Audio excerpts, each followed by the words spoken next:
Welcome to the Texas Values Report. This is Jonathan Sines, president of Texas Values. Hey, a hearty Merry Christmas to you. You know, we're just a week or so away, a couple of weeks away or so from Christmas. And so, I decided to get into the Christmas spirit and share a little bit of that with you. It's been an interesting year. So, look, a lot to think about. And, if you've got time and the ability to celebrate and be happy, Christmas puts a smile on my face, so I hope it puts a smile on yours. And we're going to talk a little bit about the Christmas issue because we talk about the issues of faith, family, and freedom here in Texas as they relate to the courts, the legislature, and the media. And one of those things that includes this time of year oftentimes is fighting for Christmas. We've got a law that we protect, and we like to educate people about the Merry Christmas law that gives students the right to talk about Christmas issues in public schools. That's at merrychristmastexas.com. So you want to check that out. And so we'll do a lot during this time of year, right before school lets out, to let people know. As a matter of fact, it might be different this year. You might want to put a virtual screen like this behind you when you're remote learning, if that's what you're doing with your school. But just an idea, merrychristmastexas.com. You can check out that website. But, we're doing a lot of work to get ready for the Texas legislative session. We're also doing a lot of work to remind people we're a nonprofit organization. We are a 501c3 nonprofit organization. We need your donations by the end of the year. Check out txvalues.org to see some of the things we're doing and how you can support our work financially. And so we got a great guest today, though. So I want to get right to that and really have just a robust conversation, if you will, with the newest member of our team, Bryan English. Bryan is the director of the Church Ambassador Network for Texas, and that's a new project for Texas Values. And we'll talk a little bit more about that in detail. But let me just tell you a little bit about Bryan. He and his family live in the Houston area in Texas, but great history in some of the work that he's done. He served as a pastor for many years. Then he also worked in hails originally from Iowa. He worked in Iowa for the Family Policy Council that's similar to the organization that we run here in Texas. And then more recently served in some very substantial roles, faith outreach and so on, very important roles for Senator Cruz in his presidential campaign and his reelection campaign to the U.S. Senate. Bryan, welcome to the Texas Values Report. Thanks, Jonathan. I really appreciate the opportunity to say hello to the folks through this radio program. And I'm just loving my time here at Texas Values so far. It's a great team and a lot of fun. Well, I told our audience, our supporters here, a little bit about your background, and I'm sure there's a little bit more detail. We'll let you color it in. I know you got a great family, too, that we've got a chance to get to know as you've been joining our team or joined our team recently, as we got to get to know you during the interview process. But take us back a little bit. I mentioned you're from Iowa. You did, a variety of roles that really, I think, set you up perfectly to do the work that you're going to be doing now for Texas Values. But take us back a little bit, where it started in your pastoral role and how you got interested in this type of work. Sure. Well, as you mentioned, I'm married. My wife, Amy, and I have been married for 28 years. We have 3 grown boys. Our sons are all off at Bible school. Our youngest is a freshman at the Moody Bible Institute this year. And so we're entering that empty nester phase of our lives, and just so proud of our kids and excited about where God is leading them in their life and ministry. But as you mentioned, we have a background that is an interesting fit for this role. I was a pastor for a while. I pastored the First Baptist Church in Spencer, Iowa, where actually I grew up. And so anyone that's pastored, try to imagine being a pastor at the church where you were also a kid in the youth ministry and in the community, and then to grow up and have an opportunity to pastor there. Did that for about 6 years. And the intersection of my work as a pastor and the Family Policy Council really started as a pastor. The vice president of the Iowa Family Policy Council became a friend when I was pastoring and helped with some of the issues that came up in my hometown that the pastors really needed to rally around and stand for. And the FPC there in Iowa came alongside us and became friendly with the folks at the Family Policy Council. And it was through their work and ministry that I began to see politics and public policy as a possible ministry area or mission field that God was calling me to. We worked together on several issues, and over time, it became apparent that God was calling me to that type of ministry, and in managed a state house campaign, worked for a member of Congress, and then eventually my wife and I did move to Des Moines, and I joined the staff there at the Family Policy Council, which, as you said, is a sister organization very similar to Texas Values. And so exciting times while I was there. We dealt with some really big issues that had national implications, and enjoyed the opportunity to stand for God's truth in the public square. The Family Policy Council model offers us that opportunity to not just partner with people in elected office and partner with pastors, but to help both to take a public stand for God's truth. And so did that for a while and really enjoyed it. Then, as you mentioned, got pulled back more into the politics and public policy arena. And in 2016, I was the state director for Ted Cruz's Iowa caucus campaign. And so that was an exciting and wild time, very high intensity, fast paced, met so many good people. And through that process, built a network, statewide network of pastors. We had 99 pastors, what we call it. We had far more than 99 pastors, but there are 99 counties in Iowa. And we built a network of pastors across the state who worked together in that capacity. And then I came down here to Houston, worked with Ted in his campaign, as you mentioned, in the faith outreach role on the national campaign, and just fell in love with Texas. I've always admired Texas from a distance. I'd only been here a couple of times before that, but instantly felt at home in Houston. The people of Texas have been so welcoming. And so as quickly as I could, got my family together, sold our house, and we moved to Texas. And Well, Houston is now our home. There's no doubt. I'm going to jump here in for just a minute. We're talking with Bryan English. He is the new director of the Church Ambassador Network for Texas Values. It's a new project of Texas Values that we've been working on developing this year and kicking off in different ways. And a big part of it was finding someone to lead that. And we've now found that leader in Bryan English. You know, Bryan, you're talking about, you know, being in Texas and being proud here. Hey, you don't need to sell us on the value of Texas, right? It's so great to hear you say that, though. And you know, a lot of people, new people moving to Texas for a variety of reasons. Obviously, your background, the opportunity that you had with Senator Cruz, the Iowa caucuses were a big deal. You know, that was a victory for Senator Cruz, and a lot of people thinking, oh, well, this is going to be a real contest for the presidential election. But a key to that was having faith leaders be a part of that campaign and see the value in getting involved. And that's a big part of what you're doing. You and I just came back from Iowa. As a matter of fact, I didn't know a whole lot about the state, right? I started talking to you about Kurt Warner and about, you know, Field of Dreams and all these kind of things. And so I only been to Iowa one time. It was actually during that presidential run up, the nominations process. And I was walking through about a foot of snow. It didn't snow this year, unfortunately. That might have been a lot of fun. But nonetheless, we were there in Iowa talking with some of our friends because, as you mentioned, we're a part of a network of family policy councils. There's about 35 or 40 across the state. They do the work that we do at Texas Values, but in their individual state. In Iowa, that group is called the Family Leaders. So we were spending some time learning how they do the Church Ambassador Network. As a matter of fact, you know, and if you go to our website, you can see a link for the Church Ambassador Network. But for our friends that are watching on social media, and if you're watching on Facebook, share this, like it, comment. Let's get the numbers up. Let's get a lot of people involved in this conversation. But I'm going to do a share screen here so people can see what we're talking about. Two things I'm going to bring up. First, a slide here. And this has the mission of the Church Ambassador Network.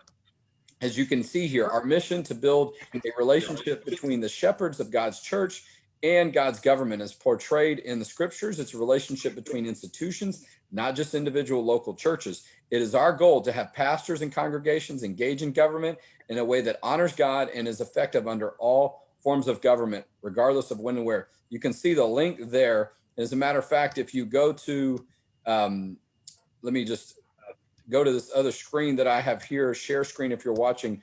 This is actually a link on our website where you can see a little bit more about the Church Ambassador Network, core principles, and the members of our team there and how to get connected. But, you know, look, Bryan, you're new to this project and new to Texas Values.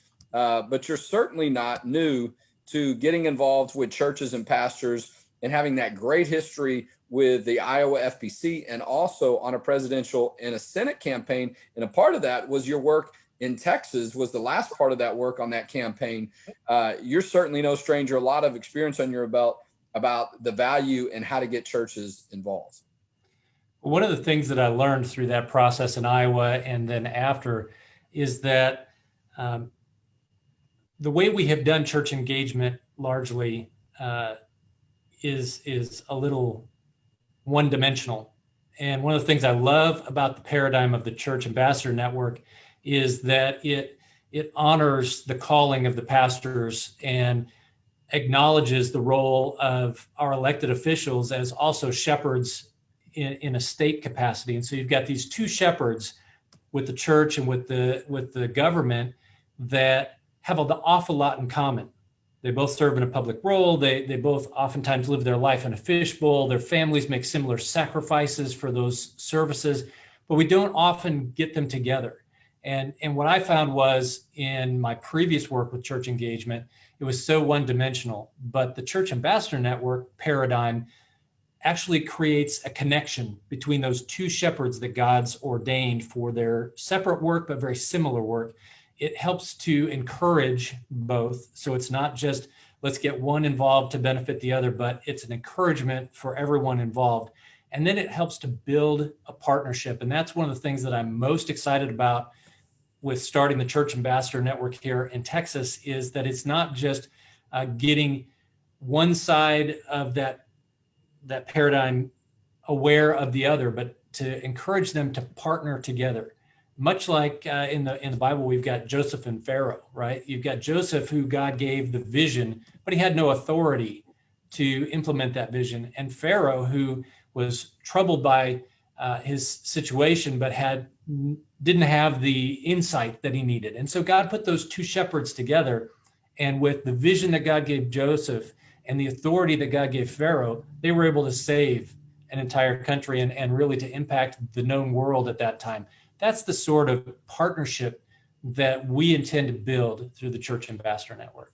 Well, we're talking with Bryan English. He is the director of the Church Ambassador Network for Texas Values, the newest member of the team of Texas Values, but certainly not new to getting involved in faith outreach, talking with churches, interacting with pastors, and getting them involved, what matters to the community in our state, in our country. And I'm going to go back to my share screen so people can see a little bit more detail on our website on this issue and how to get in touch. If you want to learn more, if you want to get your church involved, excuse me, you can see that information here at the bottom here, church outreach at txvalues.org, church outreach at txvalues.org. If you want to get in touch with Bryan, and it's not just Bryan, there are a couple of other members of our team. And so, we got Pastor Tovar down in South Texas. We've got Judah up in North Texas. Bryan's going to be in different parts of the state, but is going to be working out of Houston and also spending time regularly in our office in Austin. So you want to get connected with him. And look, we just finished a very busy election season. And, look, some of this is still playing out in the courts, but, where the church in a lot of ways got involved or was asked to get involved. And now we've got the legislative session coming up. And so look, pastors are going through a lot right now, and church leaders, goodness sakes, dealing with some local governments just trying to stay open. But all of this reminds us, in my opinion, and is why we're going to work on this at the legislative session, we have got to make it clear in state law and in policy that churches are essential, and their ability to stay open should be determined by them, by their leaders, not the government. But all of this does remind us is, how important and how essential they are to our society working, to people's individual lives working. And so, but they've had a lot of challenges. And so I imagine good time now for them to feel like not someone that's, really asking something for them, but is trying to go alongside them and be a friend and give them some encouragement. And I know that's a big part of what we're going to be doing with the Church Ambassador Network. Right. And you mentioned kind of the situation we find ourselves in here in 2020. We were created to be in relationship. God designed us to fellowship with each other and to be in relationship with him. And one of the things that has really caused a lot of stress for folks this year is just the loneliness and the separation. And so When difficult times come, we often see on the news how people are looking to the government for solutions. But when you talk to people and you interact with them, yes, there's a role for government there, but also people turn to the church. And it's so important that we recognize the role of the church in our society, that we empower the pastors in our communities to live out the calling that God's placed on their life. And in a situation like we've found ourselves in most of this year, to make sure that there's open lines of communications between the leaders in the government and the leaders in the church, because when people are really facing difficult times, those are often the two places they turn. Well, look, and that's a big part of what we do at Texas Values, not just with the Church Ambassador Network, but whether it's our legal team, whether it's our policy team, a variety of folks that are in different roles for our organization. That's what we're here to do, to serve the church, to protect the church, and to really try to reestablish whether it's that connection or that respect with government officials. We shouldn't have to go to the U.S. Supreme Court just to have to push back on local government and keep them from locking the doors of a church. But we've seen that type of court case play out already. And thankfully, we're in a position to do that. We have lawyers and people that are ready to stand on those issues. But look, we shouldn't have law enforcement circling, parking lots of churches, monitoring how far away they were in, their cars and in parking lot services. And some of the things we saw happen earlier this year in Texas. And this isn't just in other states.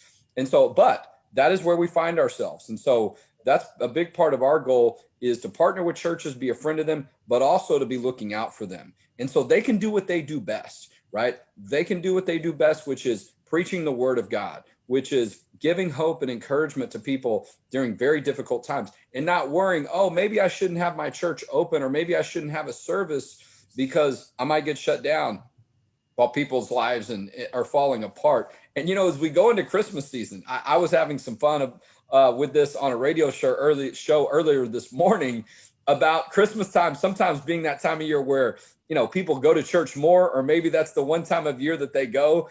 And, I've always seen sometimes, they'll have a little bit of fun with that at church. But hey, look, if that's the one time you go, at least you're going once, and maybe that'll lead you to go another time, and you'll build on that experience. But it is a reminder, as we go into certain time periods in Christmas season and different, holy days and special days at a part of our faith, that's where the church really, is thought of the most and is expected. And so we're hoping we'll see that freedom reign, and we'll see Christmas celebrated. And look, there's a way that you can do it, and whether it's socially distanced or people want to, implement certain safety measures, but the door should be open. And so that's one of the things I was talking about this morning, with some studies coming out talking about some of the mental health issues. But that's why going into the session, we're going to be focusing on that issue, and we're going to need churches and pastors, and we're going to need them to have their own voice, but also be confident. And while that's important to come to the Capitol, it's also important for them to be communicating locally with government leaders and reminding them the value of some of the work they do in their own communities. It's not also, about elections. It's about feeding the poor. It's about providing shelter, providing whether it's coats, blankets, foster care, support for families and marriages. I mean, just so many things that are a part of what the church does best. And, I don't think there's any question they're essential, but they might need to be reminding elected officials of that. And some of that, as you mentioned, is the ability to be in relationship with them, and it not always be something that's a political nature. That's right. And as you pointed out, people tend to come to church this time of year, even if they don't regularly attend. But this year, I would imagine that there will be a greater need for those in-person church attendance. People need to hear a message of hope. People need to know that this is not the way things will always be. And the message of Christmas is one of deliverance and hope and joy and peace, the things that people really deeply need right now. And so it is so important that churches have their doors open, obviously taking the proper precautions, but for folks to be able to go to those services if that's on their heart to do. But also, as you pointed out, it's not just so that the pastors of the churches can do their jobs as best as they can, but the Church Ambassador Network, the design is to equip the legislators and the folks in government to do the job they do the best they can by providing them the encouragement, the support, and the relationship with pastors who are interacting with their constituents, the people of Texas, every day of the week. And so it's a two-way street.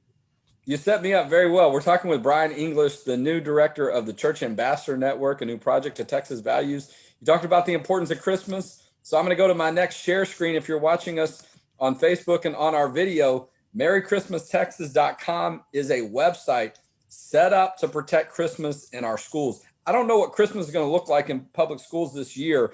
So it may be a little bit different, whether they're having parties, whether they're doing it by video, and some kids are doing it remotely, but you need to know what the law is. Okay. So this website, merrychristmastexas.com, has the law on this issue.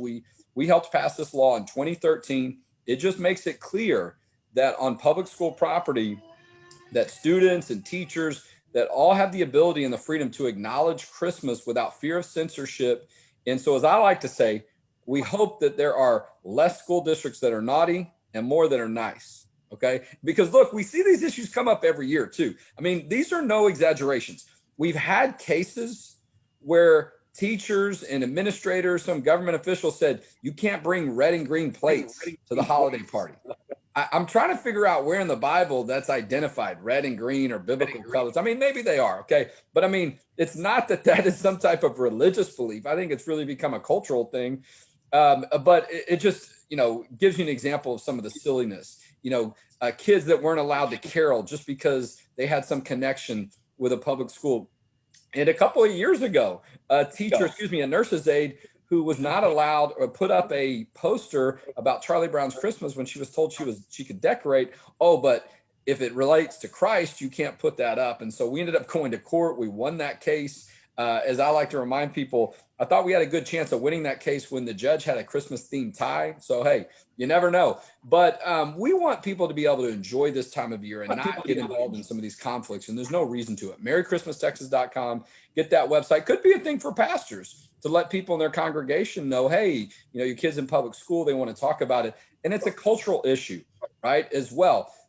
Christmas is a federal holiday. Okay. When's the last time you heard a federal employee say, hey, I don't want to have the day off? That contravenes or violates the so-called separation of church and state. So anyway, some good information there. And an idea we thought of, Bryan, was like I've got, if you're watching me on video, maybe you have a Christmas themed virtual background. If you're doing, school online, and look, the students have a right to do that. When it comes to these issues, a lot of free speech there. So we might come up with some graphics. Maybe we'll use this one from my house that we'll share or we'll recommend that students can use. But you're right. Okay. This is a very important time of year. The Christmas season is important, and it is a religious day, but it also is something that's cultural. There's freedom to do it. And maybe a time finally, right, this year where we can put a smile on our face, right? We can be hopeful. We can see the kids happy. And that's what so much of Christmas was about the expectation, the longing for the Savior. And so I think, some reasons this year for us to long for something really positive and encouraging to end out this year. Yeah, the kind of hope and expectation that you get here in the Advent season is, again, just a nice reminder that this is not our forever situation. 2020 has been really tough for everyone. And yet God offers us so much hope of not just our eternal peace and happiness and our ability to celebrate eternity with him through the sacrifice that Christ made, but he gives us the ability to have hope and joy in the most difficult of times. And so my hope is that churches will be open as much as possible, that people will take advantage of the ability to gather together, to sing some of the familiar hymns, and to invite their friends and neighbors who have had such a difficult year to come and enjoy the peace and happiness that surrounds the Christmas season. Well, you set me up again, because we've got our Christmas theme here too. You think about the value of some of the work we do, the longing expectation for Christ. We're also longing and hoping, I would say, that people will see value in the work that we do at Texas Values. And if you want to make a donation, txvalues.org. help us protect Christmas, help us get ready for the upcoming legislative session. Help us be whatever the issues are that we can be ready to protect in public policy, whether it's a court case we may have to get involved in, or whether it's just participating in the media. Helping support this weekly radio show is something that you could do. Our budget's about $1.5 million. We still need to raise $250,000. And these donations are tax deductible to the extent that the law allows by the IRS. Okay, check with your tax attorney or CPA on that. But txvalues.org, you can see this is our donation page, so people can get connected. And I want to go back to one other thing here too, Bryan, and just to remind people of some of the work that we've done. If people want to see what some of the highlights are, I've got my top 10 accomplishments here. The Save Chick-fil-A Religious Freedom Law, the Pastor Protection Law. We beat Planned Parenthood in sex education in Austin ISD last year. Earlier this year, a victory against the abortion provider Planned Parenthood in court. The big victory over LGBT and pro-abortion sex ed statewide. A whole list of different things over the past 3 or 4 years that you can see as accomplishments. But txvalues.org is the website, the link where you can donate to us. Bryan, thank you for being our guest today on the Texas Values Report. I know we'll have you on again to talk about these issues. And I know you know the value of being able to be a part of our organization. And that's because people continue year in and year out to make a donation because they see that this is one of the best returns on investment you'll get for faith and family. Well, I appreciate the opportunity to be on today and appreciate the opportunity to serve in this capacity. And so to those who have been regular donors to Texas Values, thank you. We're going to dive in as the new year comes along here, and we're going to get after it. And to God be the glory. We'll hope to have an even longer list the next time we share that. Amen to that. And we'll talk to you next week on our Texas Values Report.